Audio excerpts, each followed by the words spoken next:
Hello guys, welcome to tape recorder. So இன்றைக்கி நம்ம என்ன பார்க்க போகிறோம் அப்படின்னு பார்த்தீங்கன்னா, வள்ளலார் போற்றிய பெண்ணியம் அப்படிங்கிற இந்த ஒரு தலைப்பில் பேச்சு போட்டிக்காக நம்ம பார்க்க போகிறோம். ஸோ ஆல்ரெடி வள்ளலார் பற்றி நிறைய கட்டுரைகள், நிறைய ஸ்பீச் எல்லாம் போட்டிருக்கேன். பார்க்காதவங்க ப்ளேலிஸ்ட்டில் போய் பார்த்து உங்களோட காம்படிஷனில் நீங்கள் வந்து பெஸ்ட்டாக பெர்ஃபார்ம் பண்ணணும். உங்கள் எல்லாருக்கும் என்னுடைய ஆல் தி பெஸ்ட். இப்போ வாங்க நம்ம ஸ்பீச்குள்ளே போயிடலாம். வள்ளலார் போற்றிய பெண்ணியம்.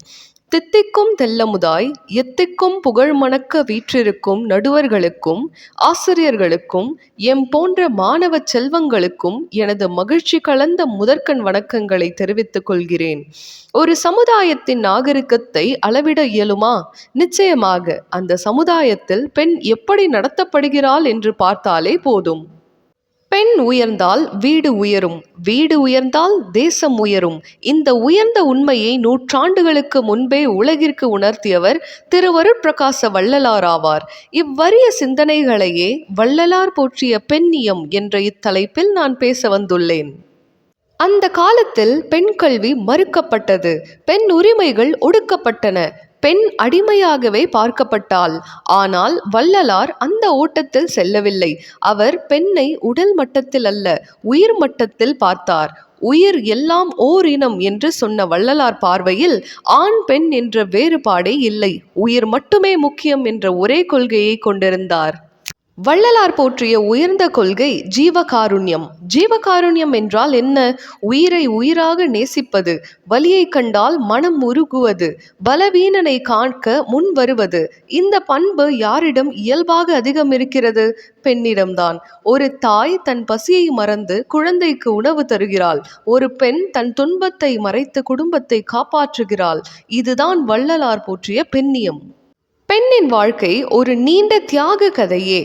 மகளாக பிறந்து, சகோதரியாக வளர்ந்து, மனைவியாக பொறுப்பேற்று, தாயாக உயிர் கொடுத்து, எத்தனை வேடங்கள், எத்தனை தியாகங்கள்! வள்ளலார் இந்த தியாகத்தை உணர்ந்தவர். அதனால்தான் அவர் எந்த இடத்திலும் பெண்ணை இகழவில்லை. வாடிய பயிரை கண்டபோதெல்லாம் வாடினேன். இது பயிரை பற்றி மட்டுமல்ல, இது வாடும் மனிதனை பற்றியது. அப்படியென்றால் அடக்கு முறையால் வாடும் பெண்கள், அவமானத்தால் வாடும் பெண்கள், அவர்களை கண்டால் நாம் வாட வேண்டாமா? இதுதான் வள்ளலார் சொல்லும் உண்மையான பெண்ணியம். சிலர் ஆன்மீகம் பேசுவார்கள், ஆனால் வீட்டில் பெண்ணை மதிக்க மாட்டார்கள். வள்ளலார் சொல்கிறார், கருணையில்லா பக்தி பொய்யான பக்தி என்கிறார். பெண்ணை மதிக்காத சமூகம் ஆன்மீக சமூகமே அல்ல. பெண்ணை காக்கும் சமுதாயமே உண்மையான ஆன்மீக சமுதாயம். இன்றைய உலகில் பெண்கள் கல்வியில் முன்னேறினாலும் பல இடங்களில் அவர்கள் இன்னும் பாதுகாப்பற்றவர்களே. இந்த சூழலில் வள்ளலார் சிந்தனை நமக்கு வழிகாட்டியாக இருக்குமல்லவா? பெண்ணை மதிப்பது ஒரு சட்ட கட்டாயம் அல்ல, மனித கடமை. முடிவாக நான் சொல்ல விரும்புவது, பெண்ணை மதிக்கும் இடத்தில்தான் மனிதம் மலர்கிறது. வள்ளலார் போற்றிய பெண்ணியம் ஒரு உரை அல்ல, ஒரு இயக்கம், ஒரு வாழ்க்கை நெறி. அந்த நெறியை நம் எண்ணங்களில், நம் செயல்களில், நம் சமுதாயத்தில் நடைமுறைப்படுத்துவோம். வள்ளலார் காட்டிய வழியில் மனிதத்தை காப்போம். நன்றி, வணக்கம். இப்படி சொல்லி உங்களுடைய ஸ்பீச்சை நீங்கள் முடிச்சுக்கலாம். ஓகேவா? ஸோ இந்த மாதிரி ஒரு கண்டினியூஸான ஸ்பீச். அண்ட் இதில் பாயிண்ட்ஸ் உங்களுக்கு பத்தலை அப்படின்னு பார்த்தீங்கன்னா, நீங்கள் வந்து மற்ற கட்டுரையிலேருந்து கூட நீங்கள் பாயிண்ட்ஸ் எடுத்து கொடுக்கலாம். இல்லை, இது ஒரு ஜென்ரல் டாபிக் தானே. பெண்ணியம்மை எப்படி வள்ளலார் போற்றுகிறார் அப்படிங்கிற ஒரு ஜென்ரல் டாபிக். ஸோ இதை நீங்கள் ட்ரை பண்ணி பாருங்கள்.